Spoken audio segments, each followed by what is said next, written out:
Guess what? The next Lord of the Rings video script is finished. It's going to be like an hour long. All I need to do is film it, so I don't want to hear about it. Okay, I want to talk about Predator instead. Predator Badlands is the 9th Predator movie. Holy Christ. Franchises like Predator are chum in the water for me. I am super enticed by IPs that have really wild jumps in quality. To me, that's a sign that whatever premise we're dealing with is really hitting on some kind of cultural nerve. It's really hard for a movie franchise to come back from abject failure, so it's always notable when one does, and Predator is one such franchise. There are things I'm not inclined to love about Predator Badlands as a Predator movie. A lot has been made about it being PG-13, but I don't think the problem is that it's not violent enough necessarily. I think the issue for me is that Predator is a blend of several genres, sci-fi, action, and horror, and the horror aspect is just kind of missing here. One of the things I really love about Prey is that it really, really nails the feeling I think people keep looking for in this franchise, even though it always disappoints more than it satisfies, which is that creepy paranoiac feeling you just don't really get from a typical action movie. The goals of action and the goals of horror are typically at odds that way. It's a really, really hard needle to thread, and Prey does it really well. The Predator in that movie is seriously intimidating. He's really quite scary, and in Badlands, he just isn't. But I also think that the way Badlands fails to meet the horror standard is of a far different nature than something like The Predator from 2018, and people who compare the two as if these movies are doing at all the same thing are either lying or stupid, and in a just world would be shamed out of public expression either way. The reason I think Badlands is good, even though it didn't deliver the precise vibe I like in a Predator movie, is because it is developing the themes of the franchise in a way that got me to think about a bunch of stuff. It kind of triggered my special interest in the anthropology of violence, which is what this franchise is actually about at its core, and which is what I want to talk about today. It's a little bit the same thing that Civil War did to me, except it feels positive and energizing instead of like befuddling and crass. I've actually had a big Predator deep dive video on my list for a while, and this movie like kicked it up way up to the top. So everything I talk about today, I'll be expanding upon in a few months. This is just kind of a preview, I guess. I'm also gonna spoil Badlands throughout, no complaining. This movie came out a month ago, so I don't think you have an excuse anymore. So the reason this movie doesn't succeed in delivering my preferred horror vibe is that making the Predator the protagonist essentially dictates that he be your human of the movie. And as the human of the movie, Deck just can't have that monolithic ruthlessness we typically get from Predators. What makes the other Predator movies so spooky when they are successfully spooky is that they give your protagonist an enemy that has a very recognizable combat style, but outclasses them so completely that the possibility of winning against it is slim to none. It never feels like a complete given that a protagonist in a Predator movie is gonna make it the same way they normally would. This is how Predator as a franchise cuts the fantasy of a normal action movie. Action movies are basically just wish fulfillment. They're affirmations of the idea that if you are a specific kind of person, fights just kind of magically go your way. This is what made the original Predator kind of special in 1987. Here we have the ultimate action stars in an apparent ultimate action movie just getting torn apart like teenagers at sleepaway camp. Predator is a slasher movie, and Arnold is narratively the final girl. No such effect in Predator Badlands, but by no means should that imply that this isn't a proper Predator movie. People have been asking for stories that reveal more about Yautja culture for literally decades now. It is simply the case that understanding another culture means humanizing its members, and when you humanize people, they almost definitionally stop being scary. So Dan Trachtenberg is navigating an interesting challenge here where he has to get the audience to sympathize with a predator without completely defanging them. And overall, I think he did that quite successfully. This is a proper Predator movie, not because it sustains the emotional tenor of previous movies, but because it's a movie about what it means to be a warrior. That's the most important theme to sustain in Predator movies. We can argue very productively, I think, about the importance of the emotionality of fear in delivering that theme. For the purposes of this video, I'm just going to accept the idea that a Predator movie doesn't have to be scary. It's not like all the other Predator movies are successfully scary. And if that's the case, and the Predator in a Predator movie need not be scary for it to be a Predator movie, then I think Badlands is probably the best among the Predator movies at developing this theme, what it means to be a warrior. Because conflict and violence are such politically charged topics by necessity, it's really hard to address something like a warrior ethic in a way that's accessible to any viewer. It has to be attached to a specific society for reasons I'll talk about in a bit. But Dek is an alien and Genna isn't real. So in Badlands, we're able to think about his story as being about violence as a cultural value in a way that is immediately accessible because it's abstracted. Yay, sci-fi. When we're talking about something like warrior cultures, I think a story being able to do that is especially important because very few people in our condition of like sort of modern globalism governed by nation states are in a position to really understand what a warrior culture is. Frequently, we confuse them with military cultures. They are not at all the same thing. Basically, the difference that I notice, I'm sure somebody else has come up with this. I don't know. I haven't done the research to figure it out. We'll see. I'll save it for the big video, is that military cultures are about optimization, while warrior cultures are about sovereignty. A warrior culture is basically just a system where fighters sort of ostentatiously perform their ability to overcome a series of artificial obstacles. It's actually important that those standards be essentially arbitrary. What makes you a warrior is proving that you're willing and able to fight in a specifically difficult way. So for example, in the real world, the last Crow war chief was a guy named Joe Medicine Crow. He got that title for performing a series of personal achievements during World War II, only one of which has anything to do with efficient warfare. To become a Crow war chief, you have to lead a successful war party, steal an enemy's horse, steal an enemy's weapon, and touch an enemy without killing him. So I ran up there and a German soldier was running there. We bumped helmets, and so I swung my rifle and knocked his rifle off his hands. There he was standing. All I had to do was pull the trigger. But for some reason, I put my gun down and tore into him. Then we had it out, you know. He had me down. But I turned him over and grabbed him by the throat, you know. I was ready to kill him. Then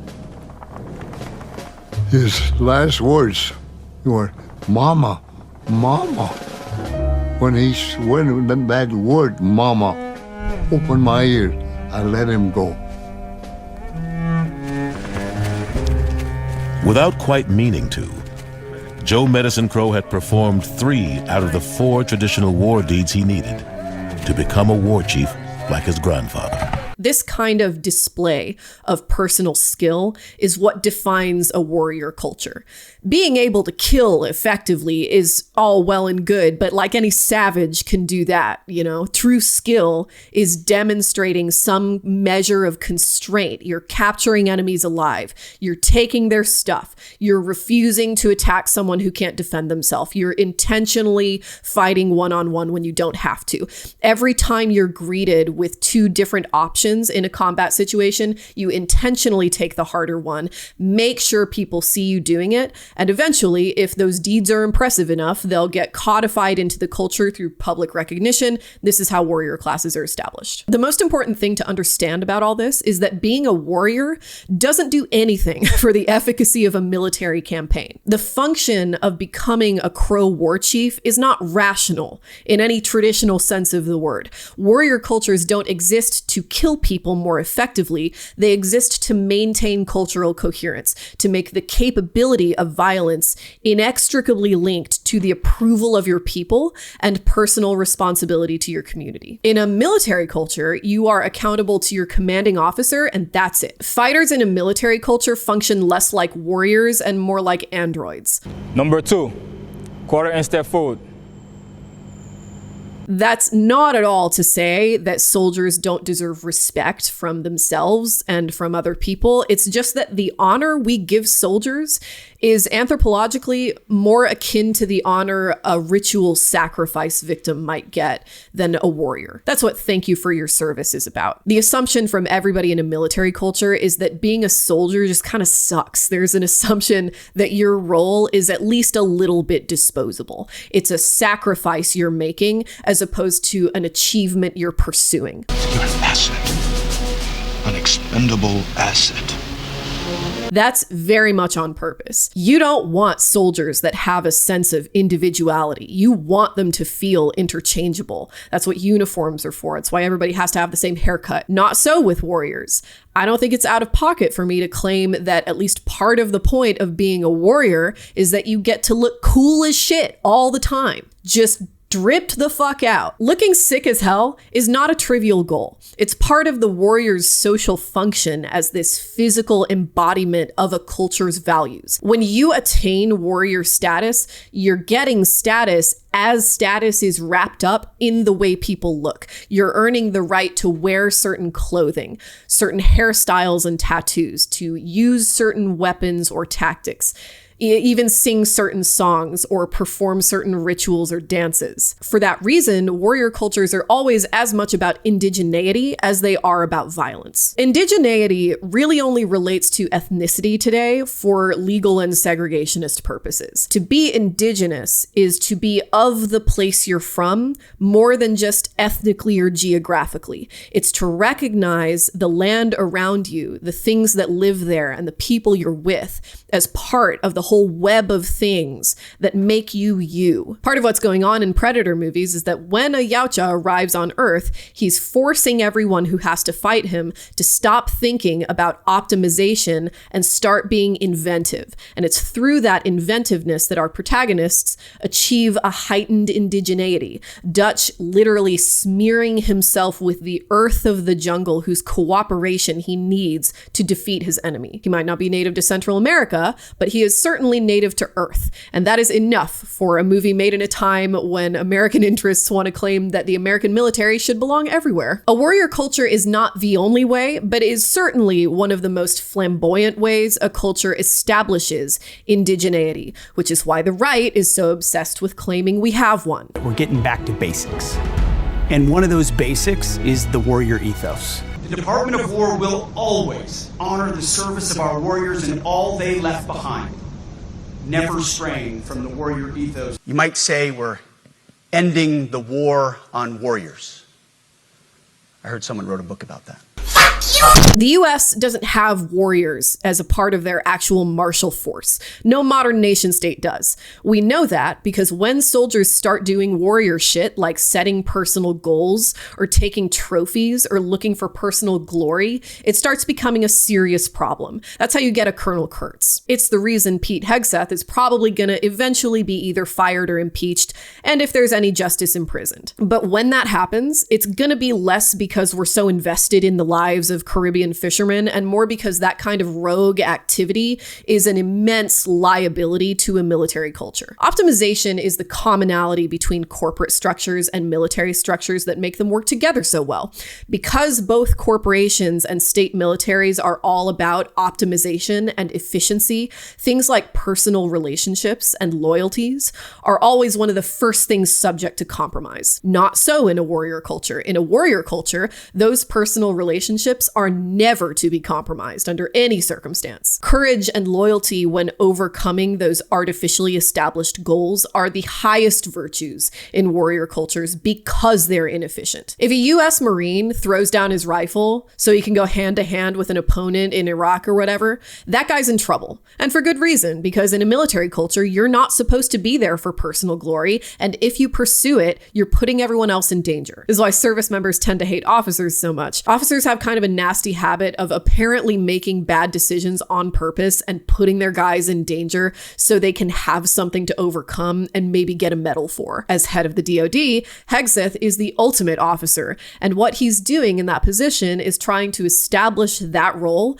as a kind of warrior mascot. Only one warrior can exist in the United States, and all his glorious martial accomplishments are made in a suit, behind a desk, in an air-conditioned room, with the comfort of the nearest bottle of scotch. I We'll never understand how we managed to seed the word degenerate to these people. So anyway, considering all that, I think it's interesting that at the beginning of his character arc, Dec is constantly calling Thea a tool. That's actually how she convinces him to take her along, by advertising her utility. Thea's arc is of somebody who thought being a literal machine made at the disposal of Weyland-Yutani would confer some reciprocal rights on her behalf, that she could expect some kind of care in return. Oh my God, it got dark. But though she is, in every way that matters, a person, she has thoughts and feelings and likes and dislikes, she is not granted the kind of mutual concern she expected. There's no room for any kind of sisterhood in a system that's designed for maximum efficiency. She's a soldier who needs to learn that the self-actualization she's seeking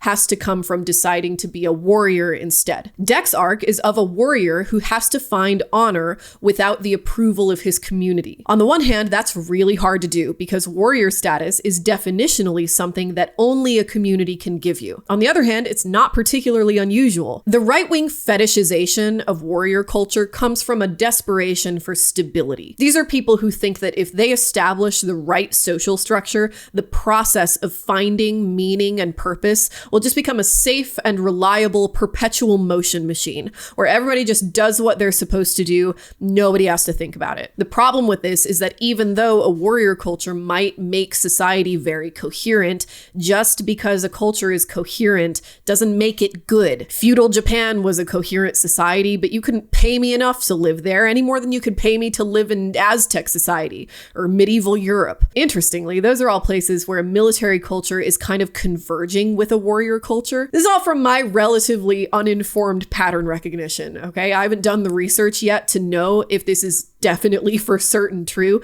but it seems to me like those are the kinds of conditions where shit gets really nasty. Like samurai are warriors who are accountable to an aristocracy rather than the public. And the same goes for eagle warriors and medieval knights and whatnot. The behavior of the Yautja in Killer of Killers is a little bit more militaristic than they've heretofore been.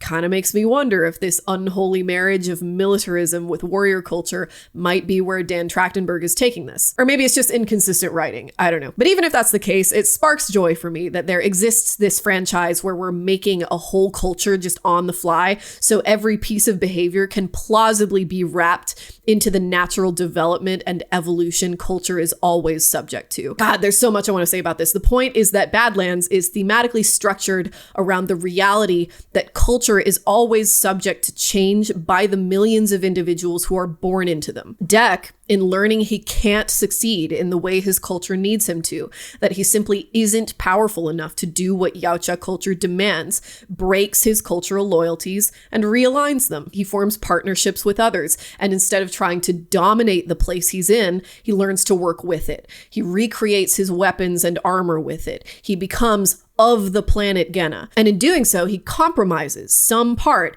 of his Yautja indigeneity. And in the end, he rejects the offer of full membership in his own clan. The kind of warrior he wants to be is the kind his brother was, someone who protects the weaker members of the family instead of killing them or kicking them out. Sometimes your principles have to be more important than your cultural imperatives. It's all very sweet, all very touching, but it's also very individualistically empowering in a very traditional American action movie kind of way. This whole floating indigeneity thing is what white savior movies are doing. The charitable read of that genre is that because white Americans rejected their own indigeneity way back when, they're able to become the best natives of all. That's basically what's happening here, except it's not offensive and stupid because there's no pre-existing native culture on Genna. Dec doesn't need to be better than anyone except himself, which I think is a good way to deliver that theme. Just as an aside, I can understand people not being blown away by a basic action movie plot. It's why Badlands still disappoints me a little despite myself, but I'm also a little baffled at how many people have been whining about how they don't make normal action movies anymore, still aren't satisfied when we get back to basics. For fuck's sake, just admit you don't like movies very much. It's fine. Not everybody has to like movies. If Predator 1 came out today, there would be people finding a way to make it woke. I guarantee you. Why go to the trouble of telling us these are the best fighters in the world? You could have just said they're toxically masculine and deserve to be punished by a foreigner with dreadlocks. I feel very sorry for people who obsess over culture without understanding it as something you actively choose for yourself and not just something you float down with a beer in your hand like a lazy river. Culture is not eternal. It's a decision. That's what makes it cool. Cultures are always changing. The cohesion of a culture does not mean it's written in cement and can't be altered or rejected altogether by people it doesn't have room for. This happens all the time. This is how we get different cultures to begin with. People have been leaving their shitty families and making new ones since the dawn of civilization. There is no world in which a cultural force is so strong that every single citizen is just born a completely predictable cog in the cultural machine. You can expect that in robots and soldiers and corporations, but not warriors. Never warriors. That's why we admire them. So those are basically my thoughts. I left so much out of this. I kept having to stop myself from just making this the Predator video. That's why it took so long to upload. Next video is about Gollum. Bye.